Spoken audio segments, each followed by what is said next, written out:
Madalas natin naririnig yung salitang equal opportunity employer. Ano nga ba yung equal opportunity employer? Let's ask our representatives from the corporate sector. Are they more progressive now in terms of gender nuances in hiring, in workplace ethics? Actually, maybe we can ask Miss Fire Tia Miss for Fire. yes, for regarding the call center industries and ano ba yung nararanasan yung best practices, worst practices, anong policies na nagawa ng corporations nyo? Okay, good afternoon. So, thank you so much for asking that question. Kanina ko pa gusto sana mag-share, kaya lang hinintay ko lang yung chance. Ano, kasi medyo iba talaga yung scenario pagdating sa call center industry. I'm very proud to say that majority of the industry has gotten together. So we have certain organizations, the CPAP, BPAP, all those guys. We have together to make some sort of uniform structure for the way that we employ people. Honestly, meron talaga mga rules, regulations na sinusundan, non-discriminatory. We hire everybody. As long as you can do the job, you are hired. However, syempre minsan may mga internal things, so those are things we need to address. There are internal policies sometimes that are not written down na minsan nag-discriminate. Paano yon nangyayari? For example, if we know that we are hiring for a very high stress type of work, so ang call center, iba-iba ang trabaho.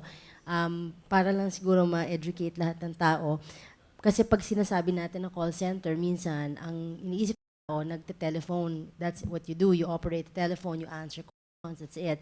Ang call center ay divided sa dalawang industriya. Meron tayong tinatawag na voice and voice industry. So the voice industry is, the Philippines has one of the largest voice call center industries in the world. Non-voice is back office work. So sa call center, meron din tayong gawang ganun. Meron mga tao na nagpo-process ng mga claims, mga taong sumasagot ng mga survey. Meron tayong mga tao na hindi nagte-telephone. So, dalawang klase yan. In terms of employment, sometimes, ang pinaka-stressful ay ang voice sector. So, it's very difficult. Kasi syempre, kausap mo tao live, tapos pag nagagalit na yung person, nasa stress ka na, ganon. So, minsan, kinoconsider ng mga hiring managers. So, minsan, iba-iba yung hiring managers per account. Ganun siya. Sinasabi nila sa HR, uy, pwede bang wag tayo kumuha ng pregnant na babae kasi baka mamaya, pag nag-breakdown yan, something will happen, kasalanan pa natin yan, number one. Number two, wag tayong mag-hire ng single mother. Kasi, baka mamaya biglang umuwi, ganyan-ganyan. So, of course, I'm in training and I'm in HR also. And as much as possible, we set these expectations with everyone. And we assure naman the hiring managers that all the policies that we have in the call center covers everybody. So if you have attendance issues, if you don't come to work and you don't let us know, the rule for every man is the same as the rule for every woman, regardless of excuse.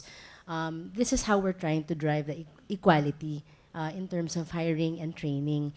Ang maganda rin sa BPO, malaki ang improvement natin in terms of hiring of LGBTs.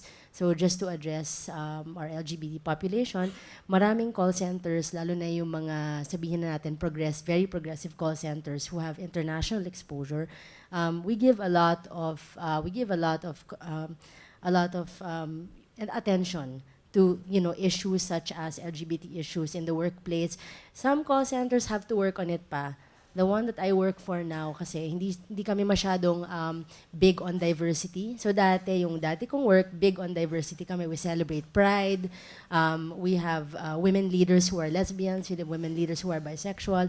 We have women leaders who are even trans. So maraming progressive things talaga sa call center. Pero one of the things is sana maging uniform yung mga progressive things na yon. Kasi ngayon hindi pa.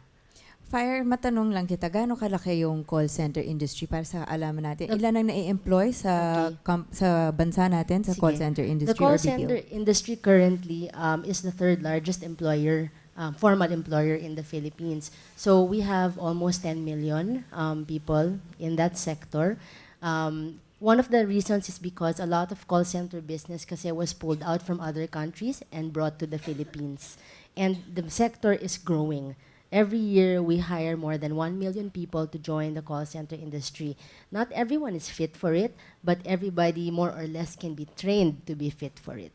So one of the things I guess we can ask our government is to provide that training for us. Thank you, Fire. Actually, how about we go for Vina Rivera for Human Resource Manager? And gusto ko lang malaman if you could share some insights how corporations now have improved or creating gender-friendly policies such as yung mga maternity leaves, yung paano hinahandle ng sexual harassments. Kasi sa ibang lugar, like ang Philippines hanggang ngayon with Taiwan and Singapore, ang leave lang natin is 8 weeks pag nanganak, no? Maternity leave. In places like Sweden, Denmark, Sweden is 96 weeks, Denmark 50 weeks. Ang nakakatuwa kung isipin mo, mabigyan tayo ng ganito oportunidad na hindi tayo parang i-discriminate pagbalik natin. Ano kayang improvement ang we Okay, can look forward to? alright. First thing, no, si ma'am, hindi ko po lahat ng kasalanan ng HR manager. Okay? We are just the messengers. Sometimes it's the hiring managers that decide whether to hire you or not. We are just the messenger, so don't shoot the messenger all the time. Anyway, second, let me just clarify, no, tama yung sinabi ni Ma'am Pia kanina. How we project ourselves also to society determines the kind of treatment that we get. Like in the corporations, no, equal opportunity. We'd like to present equal opportunity to two people, a man and a woman. Dadaling ka sa isang site para mag-manage. You become a manager of this unit. The woman usually begs off. Hindi ko po maiiwan yung pamilya ko. Hindi ko po pwede. So naturally, the job goes to a man. Then they are discriminated on. I mean, if there are opportunities and it's presented to both sexes, most likely the men would grab. Not because they are more capable, but because women cannot forgo or put the domestic responsibility in the back burner. So, gusto mong maging productive member of the workforce, but also you don't want to magpabaya sa iyong responsibility as a woman. All right. That being said, I started working in the 80s, and at that time, wala pang masyadong opportunity for women at wala pa ring masyadong benefits for women. But now, yung nag-improve na nga yung ating maternity leave, nag-improve na rin yung ating mga benefits for women, and before, walang policies on sexual harassment. But now there is, and it has to be written. I mean, it has to be formalized, and it has to be understood by everyone. So yung mere touching or kissing that is uncalled for, it's usually brought to the attention of the HR manager or the HR person. Like, just to give you an example, just very recently, a utility person was kissed. Siguro naglalaro or something, but it was with malicious intent eh. Na hinalikan ng isang lalaking janitor, yung babaeng janitress. So, hindi nagsumbong yung janitress because she was scared na balikan siya ng lalaki. We found out, so we had to call for a meeting na sinabi na wag mo yung gagawin. Kasi ito yung batas, if it happens again, pwede kang ma-terminate. So, yun yung mga ganyang bagay, siguro it is encouraged or it is very much known in the workplace already na hindi ka pwedeng basta na lang manghawak, hindi ka pwedeng mag-take advantage of women in the workplace.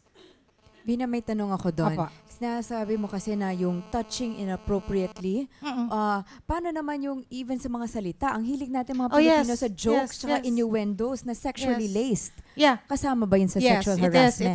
It is included in the sexual harassment. Like, magte-tell ka ng smutty jokes na kahit yung audience mo medyo, sandali na, skandalo na, pero you still continue. We had a case like that in my previous company that yung isang driver would always tell sexually charged jokes na we had to call his attention that, he cannot do that.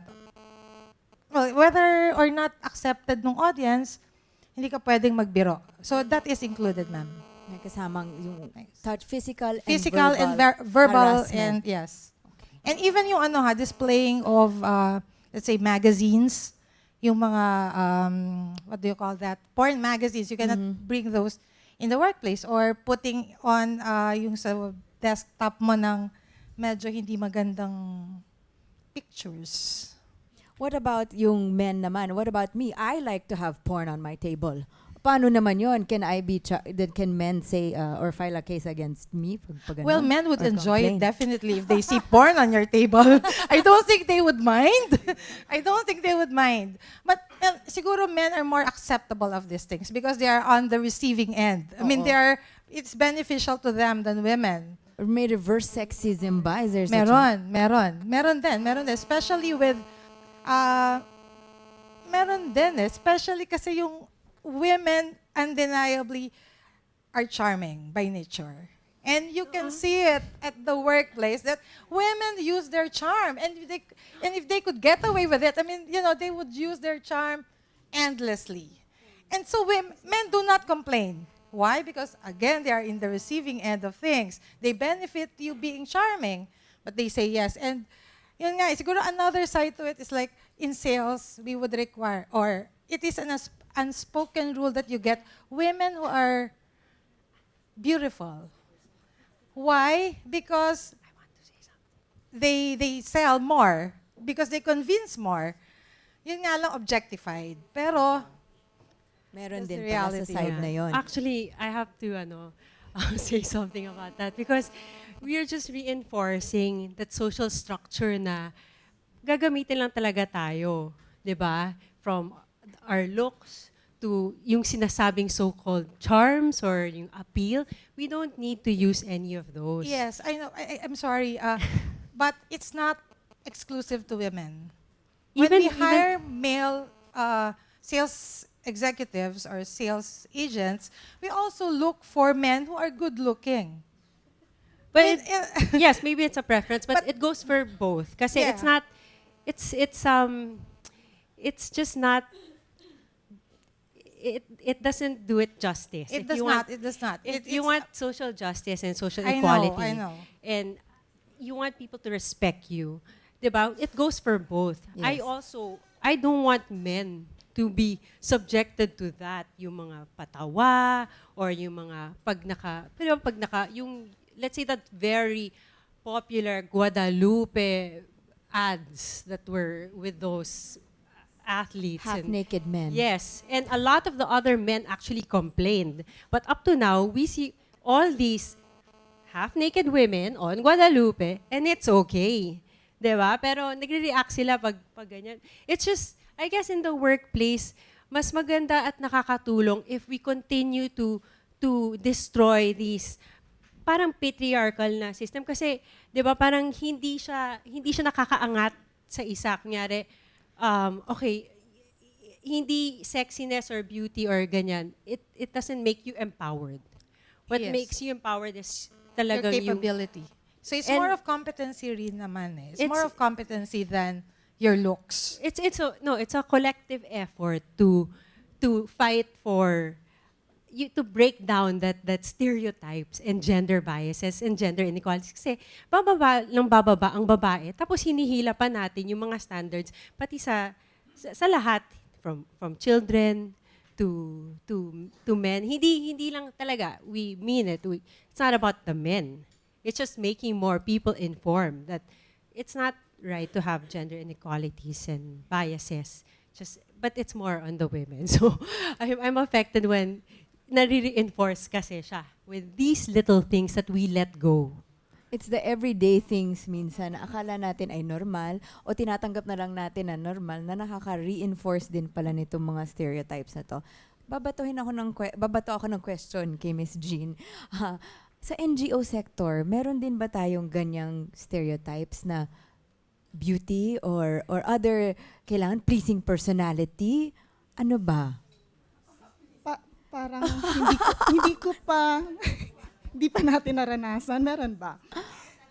Ana, oo, kasi pagka feminista ka, ang ganda mo. Ana, yung isang gusto kong bigyan ng komento, yung tungkol sa kakulangan ng lakas ng loob ng babae na tumanggap ng trabaho. Siguro mahalaga yung binabanggit ni Nikki na patriarchy kanina, no? So, socialized kasi ito sa atin eh, 'di ba? Kaya mahaba pa rin yung kailangan gawin natin sa pagpapalakas ng ating loob. Bago rin ako siguro makapagsalita rito, medyo mahaba ang dinaanan ko. At kailangan din yung pag-recognize dun sa pagtanggal sa gender division of labor na binabanggit din kanina, no? So kailangan din talagang hatian ng mga kalalakihan yung babae sa gawaing bahay o Correct. iba pang mga kasama sa loob ng bahay. Gayon din ang gobyerno. Kaya mahalaga yung mga binabanggit kaninang panukalang batas sa pagkilala sa trabaho sa loob ng bahay. At gayon din, pagkakaroon din ng mga support system para itong gawain na tinatawag nating care economy ay hindi lamang nandoon sa mga babae, kundi na sa buong lipunan. Hindi lang kaya magkakaroon tayo ng mas maraming panahon at gayon din pinalalakas ang loob ng mga babae. Kaya natin yan, no? Kasi ang tagal naman din tayong pinalaki na hindi natin kayang gawin ito. Kaya mahalaga rin siguro kahit yung individual companies would be encouraging the women.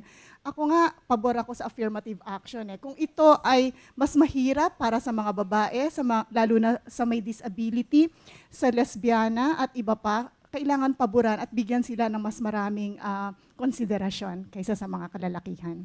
Meron tayong tinatawag na positive discrimination, right? You give affirmative action. Sorry. Oo nga naman. Mas maganda. Gamitin din natin yung mga tamang terminology. If I may lang, gusto ko lang magbanggit din ng, nabanggit din kasi yung, I think it was you, Fire, who mentioned na pag, minsan talaga yung mga single mothers na discriminate na wag i-hire kasi mas marami silang responsibilidad at wala silang kaakibat na partner para saluhin yun. Maraming hindi nakakaalam na meron tayong Solo Parents Welfare Act, no, na ang nagpoprotekta dapat sa mga solo mothers. Kasama dito yung dapat meron tayong flexible working hours. So, ano tayo, no, flexi time tayo. Meron tayong additional na leaves. So, on top of kung ano man yung ino-offer ng kumpanya, meron tayong additional 7 paid, or I'm sorry, maybe it's 5 or 7, paid working days to attend to our children. Specific na doon kung may recital man siya, kung may sakit man siya. At other also trainings for single mothers. I'd just like to mention that the call center industry has actually adjusted to that, the Solo Parent Act. We have a lot of people who are filing for that, and very flexible naman. Now, sabihin na natin na minsan medyo strict ang working hours namin, just to give you a view of our world. It's very strict talaga, pero as long as you are able to really file your leave ahead of time, or if it's an emergency, then, the industry will adjust. Hindi naman mamamatay yung buong call center kung isang tao ay hindi pumasok. That's true. So it's a matter of really, maximizing the law. The law is there to help us out, and as much as possible, what I can see from my industry, and I've been here for 10 years, is that we are trying our best. Although people are saying na masyadong strict, masyadong nakadekahon ng mga tao, hindi totoo yun. Marami tayong mga facilities sa ibang mga call center na tumutulong sa mga single parents natin. Meron pa nga daycare center minsan eh. And back to the hiring piece, na just to piggyback on our HR manager here, normally if you would apply sa BPO, hindi sila hihingi sa'yo ng picture, wala yun, hindi kasama sa resume. Walang birthday, age, they do not ask. And if you look at all the call center ads, and I can say all safely because it's actually a practice that's done across, there is no 25 to 30-year-old age requirement, graduate of such and such school, kahit high school graduate tinatanggap, depending on the complexity of the program. Okay, actually, we'd like to hear from Professor Juno Parungaw. Maybe, kamusta naman ang academic situation? Paano naman ang ating mga teachers at sa admin? Magandang hapon po sa inyong lahat. Nakapag-prepare po ako dito ng 3 points. Gusto kong i-share sana sa inyo. Tungkol po sa academe naman po, pagdating sa trabaho, ang diskriminasyon kasi pansin ko, sa tagal ko na nagtuturo, hindi masyadong visible yung gender discrimination sa karamihan ng school. Maraming school dyan is more of faction-based, yung mga opportunities na binibigay sa kanila. However, may mga schools pa rin na naranasan ko pag nag-i-interview sila, tinatanong kung married ka ba? May plano ka bang mag-asawa? May plano ka bang magka-boyfriend at mabuntis? Hindi ko alam kung para saan po to. Ibang career planning. Career planning. Also, in the work sa education industry, marami akong mga kilala na mga professors, mga teachers and instructors na nabugbog, naharas, at hindi nila ito nilalabas kasi nahihiya sila, lalo na pag hindi sila tenured, they choose not to kasi may stigmatize sila at pakapag-initan pa sila lalo ng higher ups. Kasi lalo na pag hindi ka tenured sa isang school, wala kang karapatan kahit babae ka, lalaki or anuman ang orientation mo, sa totoo lang. Aside from that, napansin ko din ang mga relasyon. Ayan. Ang mga babae, mas mainit ang mata ng mga tao pagdating sa kanilang mga relasyon. Pero pag kunyari, yung babae na yon ay may counterpart na lalaki na gano'n din ang relasyon, so to speak, hindi masyadong tinitingnan yon. Kumbaga, it's kind of normal. Pag siya, kasi kung ikaw babae, meron certain expectations na you should be with a guy who is a little bit older than you or as old as you, mga ganong expectations. Pero pag sa lalaki, it's quite normal. Another thing, dun sa mga sobrang strong ang personality, no?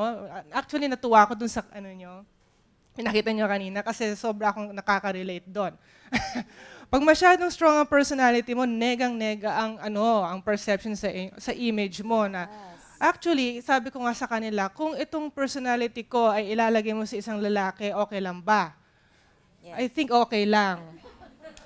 Kaya lang, sorry ka, girl ka eh. Yon. And isa pa, no, hindi natin ito na-discuss, graduate school. Okay, sa graduate school, ito ang mga issues naman, lalo na narinig ko personally. Ilang taong ka na, iha? Ano po ako, 37. Mag-aasawa ka pa ba?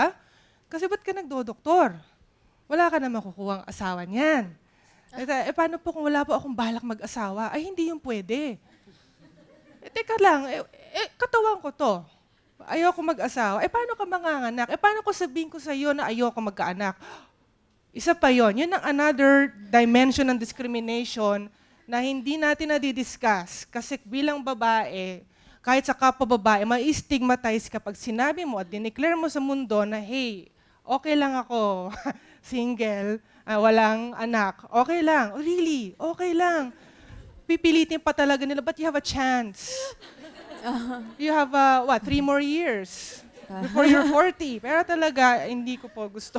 At hindi ako nag-iisa doon. And isa pa, sabihin nila, magiging spinster ka na, spinster. Buti pa ang lalaki, bachelor. Sabi, pinagpipilitan ko, hindi, bachelorette ako. Ganyan. At ang isa pang gusto kong stress na kanina nabanggit ni Ma'am Nikki na talagang nakarelate ako doon, kasi artist din po ako.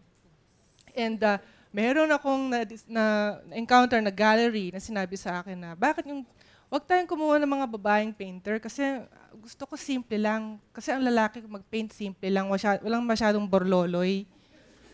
Walang masyadong borloloy. Saka sabi pa nga nila, swerte mo nga kasi yung pangalan mo Juno. Akala nila lalaki. And I get that all the time. Sir ako all the time, which is, hindi na ako na-offend doon. Parang, I kinda expect it. Kahit naka-spaghetti strap ako, sinasir ako, ewan ko. So, ganon. Meron discrimination talaga sa art world na sinasabi na rin sa akin ng mga artists na pag lalaki, mas malaki ang chance mo sumikat. Pag babae, itago mo na lang yung pangalan mo ng ano-ano. Yun lang po. Maraming po salamat. Thank you. Ang dami nakarelate sa mga sinasabi ni Professor Juno. Okay. Now, we had some questions here from Nanay Salve and Osang, no? Balikan natin yung mga comment or reactions po nila. Actually, hindi to question, kundi comment. Kasi kaming mga nakatatanda, meron kaming concern. The problem really is not so much yung discrimination, gender bias, ganyan. Kasi, like I said kanina, we have very few men left. So, walang masyadong agawan sa economic opportunities. But what we're trying to say is that, una, salamat merong representative dito ng gobyerno. Sana marinig ninyo at sana madala ninyo sa inyong trabaho back home. Kasi ang concern namin is that we have been reduced to the level of insignificance and como insignificant, napakaliit na, konti na lang, ang tingin sa amin ay invisible na kami. Hindi na kami nakikita. And because we have become invisible, we are now excluded sa lipunan. That even our government does not consider us as part, integral part ng lipunan na kailangan paghandaan at pagplanuhan, especially sa tinatawag nating economic development programs. Hindi kami kasali. While nagpapasalamat kami na some laws have been enacted, nagbibigay sa amin ng mga welfare programs, mga discounts, etc. But this is not what we want. Ang kailangan namin ay yung recognition na kami ay may kahalagahan pa, na kami ay meron pang magagawa for ourselves and for our community. So napakahalaga para sa amin na ang gobyerno will improve the social structure, na mabigyan man lang ng wider latitude ang mga nakatatanda, men or women, na natitira sa mundo, para man lang magkaroon kami ng economic independence. Salamat po, Nanay Salve. Ms. Thank you. Osang. Sige po. Gusto ko lang, ayoko siyang palampasin. Gusto kong balikan yung sinabi ni Ma'am kanina na kapag babae, ayaw niyang iwan yung kanyang pamilya at lalaki. Kasi yung lipunan, yung salaksak sa utak natin na ang babae ay ganito lang siya.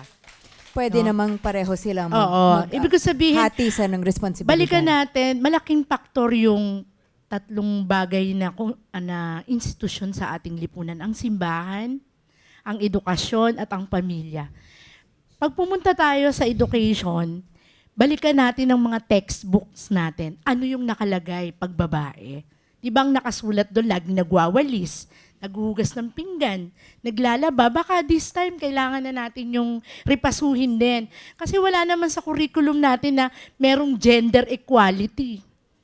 Diba? Although isinasa batas natin, pero hindi yan nakalangkap sa mga module ngayon ng makabagong edukasyon.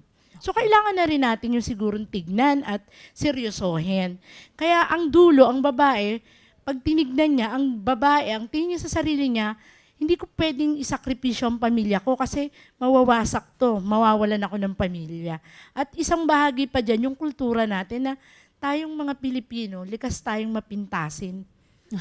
Nako. Diba?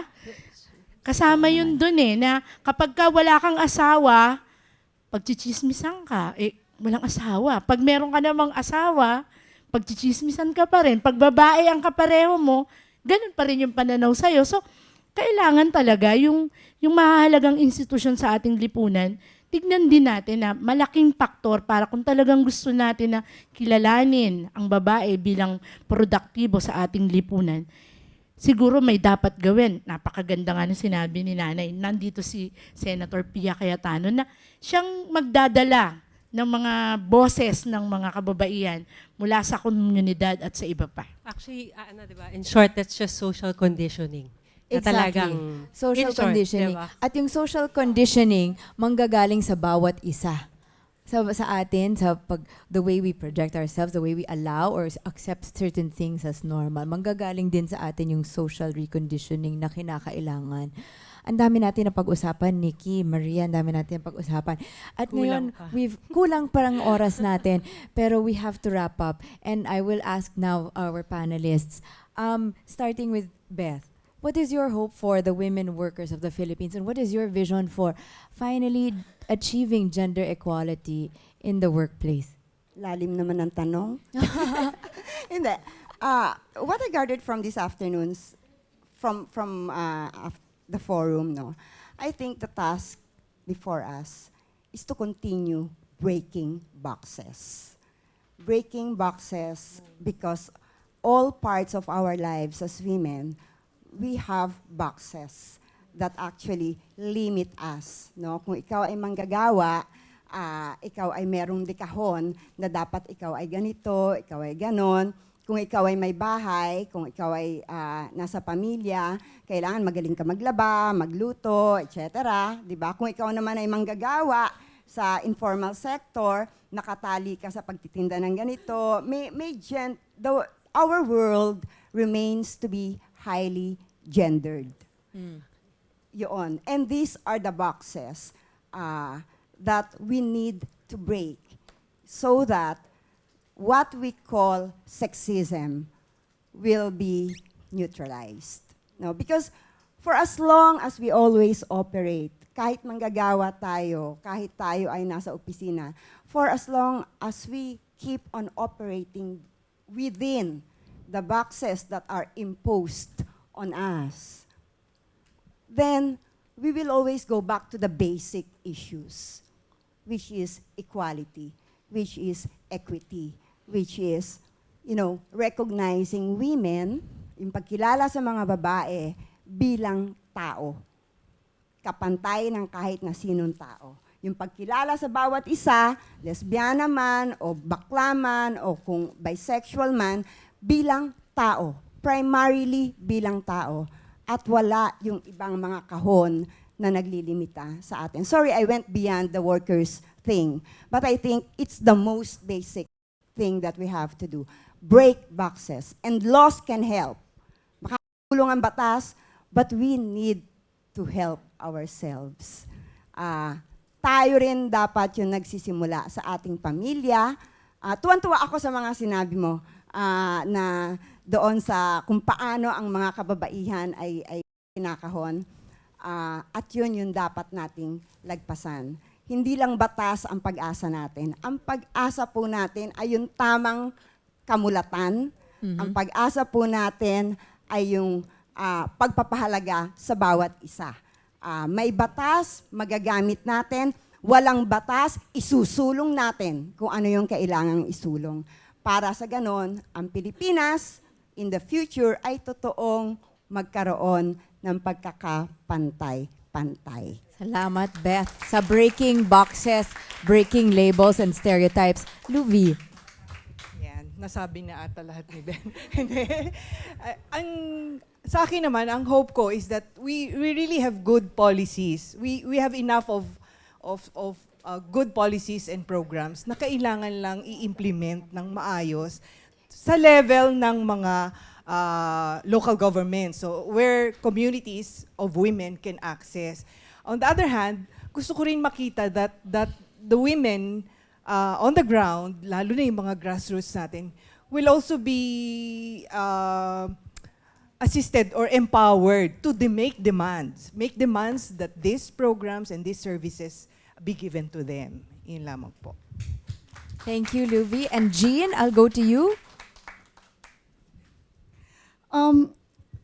My vision is for all of us to see the economic empowerment of all women, especially the LBT, lesbians, bisexual, transgender women, indigenous women, rural women, the informal settlers, women with disability, young people, elderly women.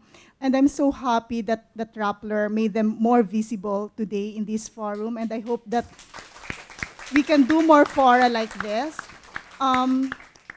Kasama sa vision na yan na social media will continue to visibilize the most marginalized, the most invisibilized of women.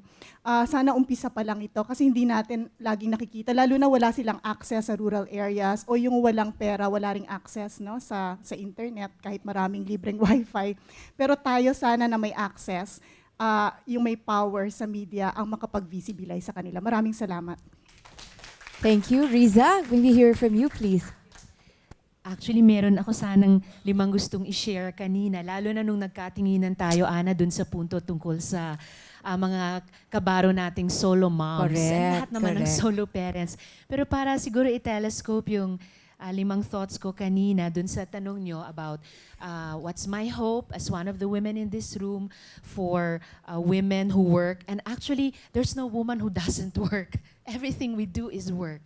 At ano yung pag-asa ko o pangarap para sa gender equality. Siguro, it'll go back to yung unang reflection ko nung nagsimula tayo na each of us women, paano man tayo pinanganak, kung paano natin kinikilala ang ating sarili at pinakikilala ang sarili natin sa lipunan, ano man ang gusto nating aralin o trabahuhin, sino man ang gusto nating mahalin, ano man ang klaseng buhay na gusto tayong magkaroon, we are each women. We are all women. At yung work natin, job man ito, negosyo man ito, gaano man kaliit, ito ba ay sa private sector or sa public sector, sa formal ba o sa informal, nasa overseas ba tayo nagtatrabaho, lahat ng work na ito ay trabaho din at kailangang pahalagahan. Ang laki-laki talaga ng trabaho, sabi nga, ang dami na kailangan nating gawin habang buhay na trabaho ito. But everything that has been said can also go back to the term. Beth mentioned, for example, enabling environment.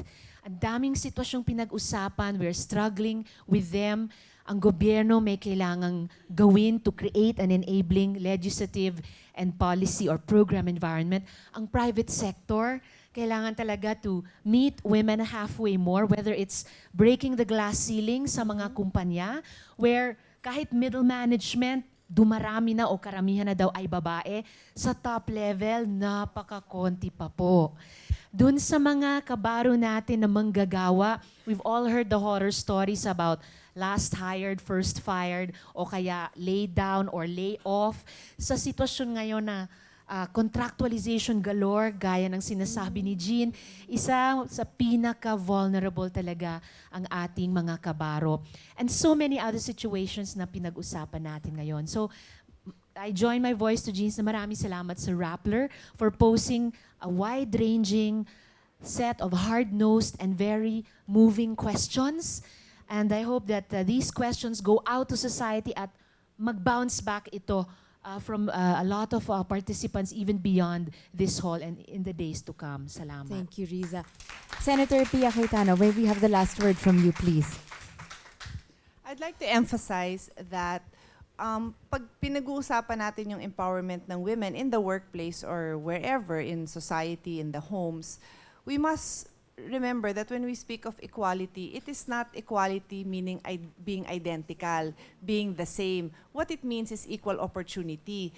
And so what we must think of is removing the barriers that prevent women from having those equal opportunities. So when we are in the workplace, it doesn't mean that we are being fair when we say that we will allow you, this woman and this man, to have exactly the same job, exactly the same rules. No, sometimes the rules have to be different. A man will never be able to breastfeed.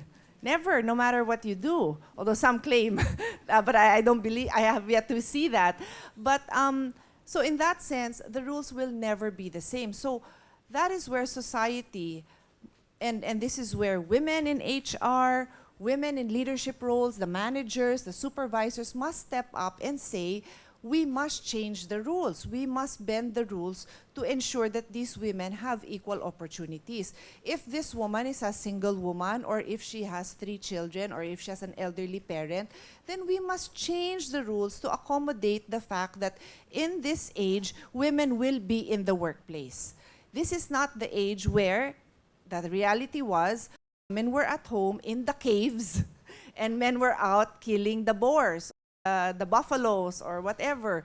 Iba na ngayon. So that's why the rules have to change. They cannot be equal.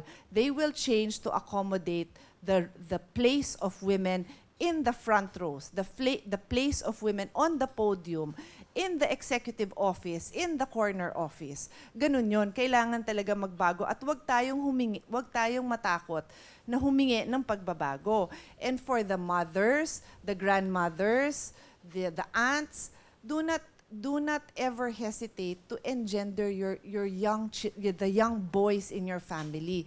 Correct them when they make wrong statements. Lead by example. If there are no examples, then create the examples. And I wanted to tell Osang na isa sa agenda ko, hopefully within the next 2 months, is to have a hearing on the textbooks. Because kasama sa Magna Carta yun eh. And you know what, sometimes, and this is where we need more women in graphic arts, in illustration, lack of creativity lang yan eh, na paano ba ipoportray yung nanay? O di sige, magwalis-walis, di ba? Just portray women as they are today. So we just have to be more creative in that portrayal. And so, again, my message is do not be afraid to make men your equal partner, but also do not be afraid to change the rules. Okay. Thank you. On that note of changing So, the rules, Nikki. Yeah, you can still send in your comments on Whippet, hashtag Whippet, sorry, and just go on through your Facebook and Twitter. So hashtag Whippet. Remember that. Okay, for our closing, I just wanted to say that I wanted to say that reproductive work isn't just women's work. Okay, just to make it clear. And being a homemaker, a housewife, is not a little thing. It's a lot of work, and we shouldn't neglect that. And women aren't secondary income earners. So, hoping we can always remember these things. All right. Thank you, Nikki. Thank you to our partners, Pantene, for bringing us this hashtag Whip It, Work It forum. I had to go through a lot of things thinking about what I would like to say as my own takeaway. I think mostly what I'm leaving here today is that we talk about breaking stereotypes, but often we think of just doing that on the surface level. Ang pinaka siguro nakita natin ngayon na hindi enough na mag-break tayo ng stereotype na kasi babae ako. Hindi tayo pare-parehong babae. Meron tayong iba't ibang needs based on yung kung saan tayo nanggagaling, kung ano ang, sino minamahal natin, sino o ilan, o kung meron man tayong mga anak. At lahat dapat ilabas natin yun sa diskusyon natin from ourselves, and also trying to bring that discussion forward in the workplace and in government para mapatuloy natin yung breaking boxes, breaking free from labels that hinder us from being the best that we can be. At higit sa lahat, yung kilalanin natin term, in a buzzword natin today, gender justice. Gender justice is social justice. We talk about job security, but what we're really talking about is equal economic opportunity so that we are empowered to break the stereotypes that box us in. Thank you very much to everyone for joining us. Thank you, Sir Rappler, for our partners at Pantene for bringing us this Whip It, Work It forum on gender justice and so job insecurity or security. Maraming salamat po. Thank you. Thank you to our panelists here and all of our other representatives from the various sectors.